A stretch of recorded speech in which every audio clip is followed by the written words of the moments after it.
Love, Chunibyo, and Other Delusions Retold. Episode 3 Club Building, Act 2. The next morning, Yuuta was in his apartment dreaming about his time with his crush, Nibutani, again, when a girl crawled on top of him and began to tickle him with her weighted bags. It tickles. That's enough already. That's enough. Yuuta finally awoke. The girl was surprised. She then said in a smug, confident tone, "It seems you finally returned to the land of the living, Dark Flame Master." "Ah! Who the heck are you?" exclaimed Yuuta. "One should first introduce oneself before asking one to reveal her name," replied the girl. She had blonde hair, sky-blue eyes, a red ribbon on her uniform's chest, and had long pigtails with a weighted bag on each end.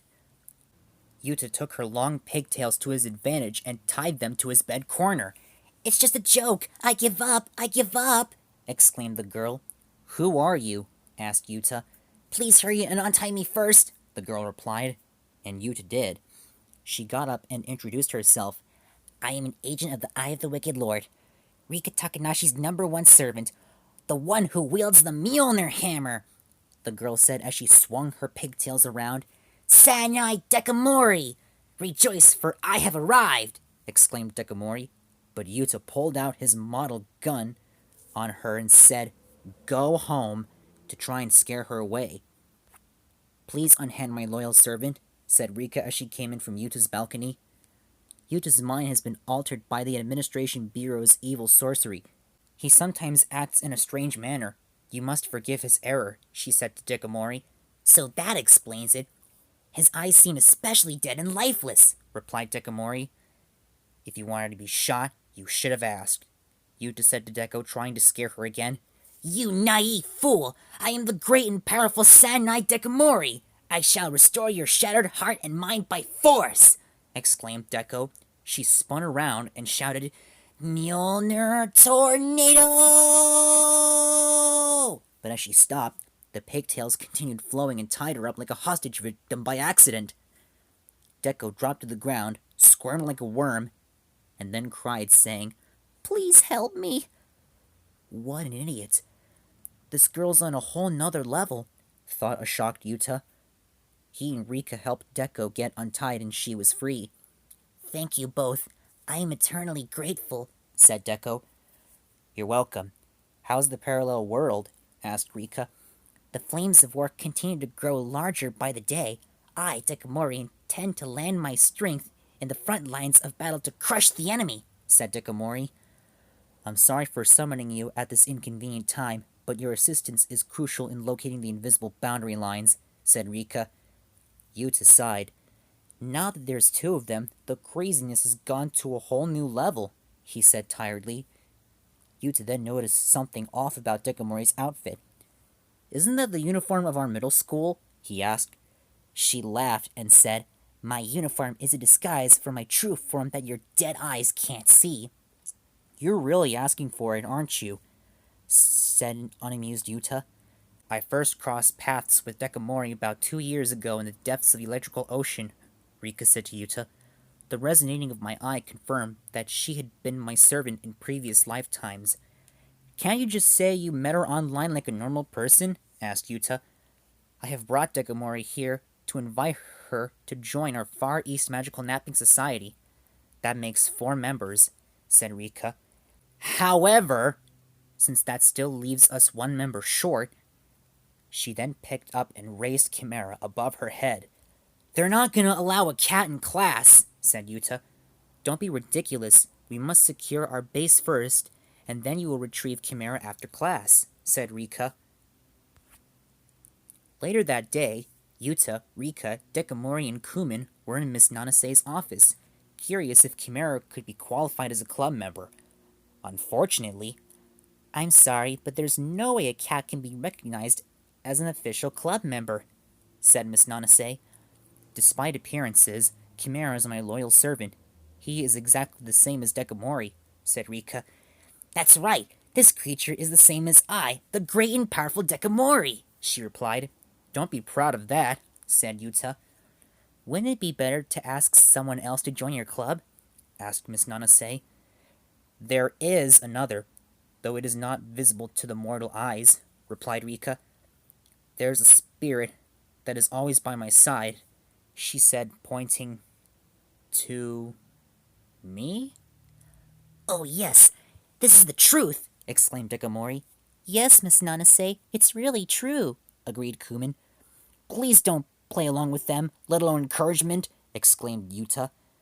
I was getting nervous, but thankfully, Miss Nanase denied Rikka's claim.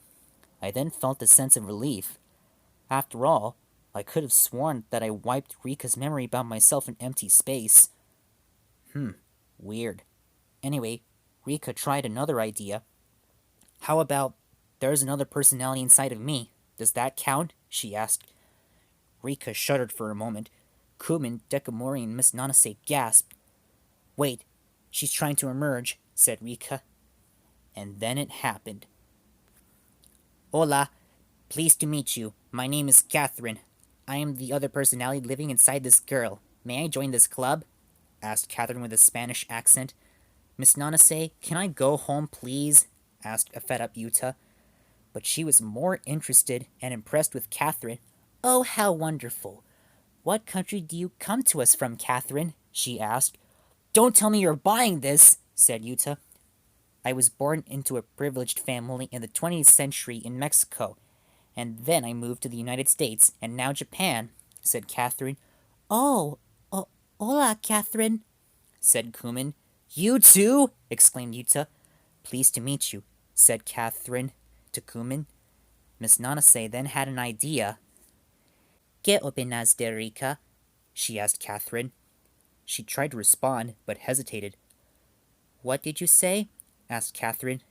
Miss Nanase then said in a louder tone, ¿Qué opinas de Rikka? Oh. Sí, replied Catherine. Es fácil para ti hablar en español, ¿verdad? Asked Miss Nanase. Catherine was sweating before she lost it. My eye! My eye!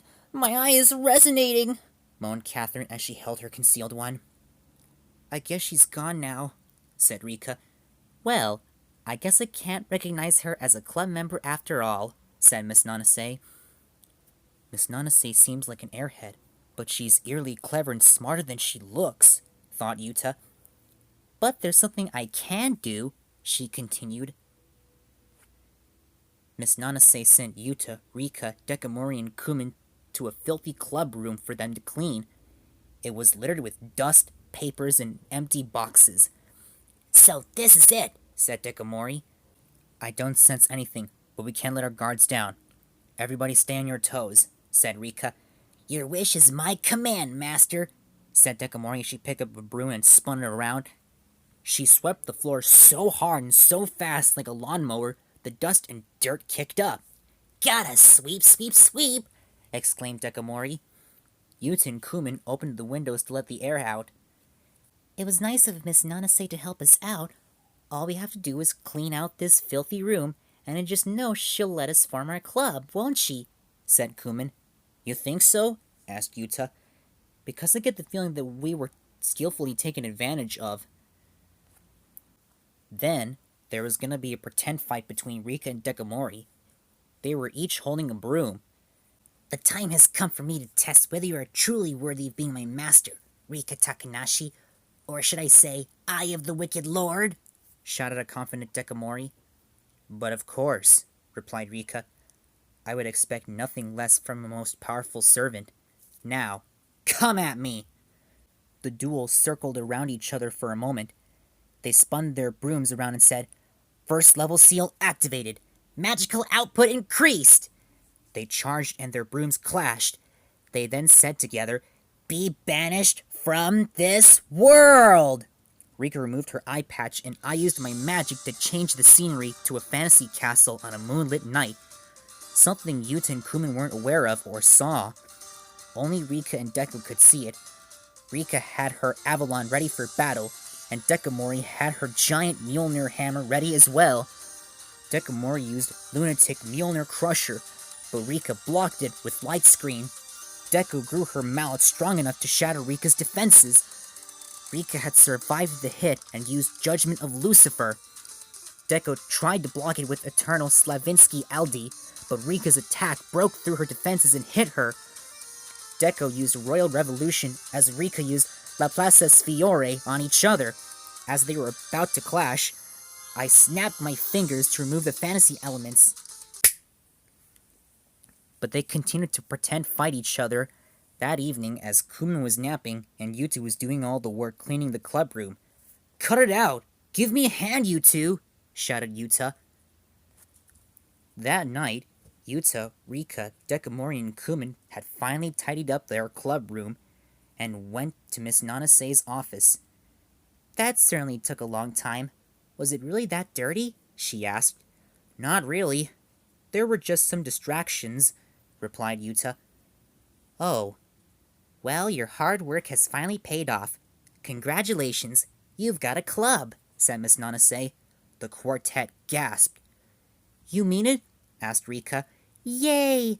The napping club I've always dreamed of!" exclaimed a joyful Kumin. "You can use the classroom you cleaned out as your club room," said Miss Nanase. "Yes!" exclaimed Dekomori. "I look forward to seeing what direction you take your club in. Good luck," said Miss Nanase. Rikka, Kumin, and Dekomori were all proud, but Yuuta wasn't. Shortly after their visit, the Far Eastern Magical Napping Society went to the school's entrance gate. Rikka said to her clubmates, "Club activities begin tomorrow. Prepare your minds and bodies for what lies ahead." "Yes, master!" exclaimed Dekomori, raising her hand. "Especially Yuuta," continued Rikka. The three girls looked at him, and there was silence for a moment. Yuuta was shocked and confused.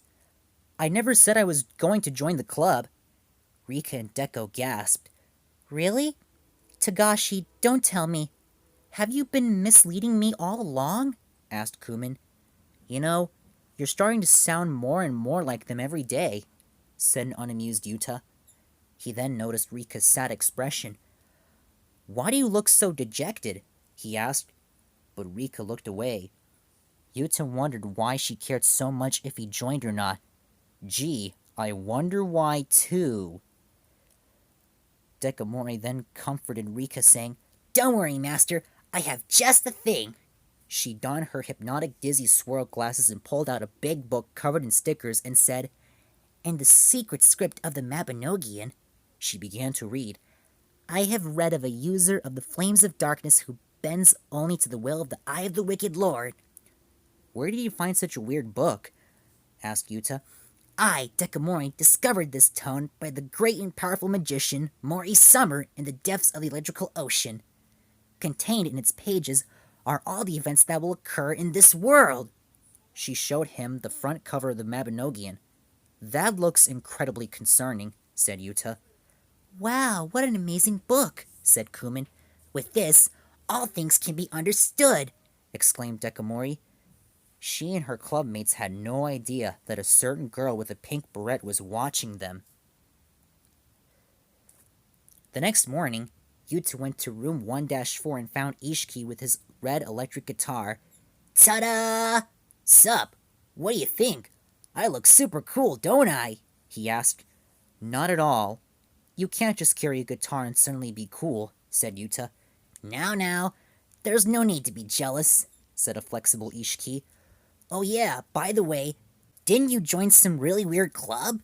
"No way! That didn't happen!" exclaimed Yuuta. "Really? Isn't it called the Far East something?" asked Ishiki. "I keep telling you I didn't join that club," said Yuuta. "However..." "Tagashi!" said Nibutani, coming to see him. "Got a minute?" "Sure, what's up?" asked Yuuta.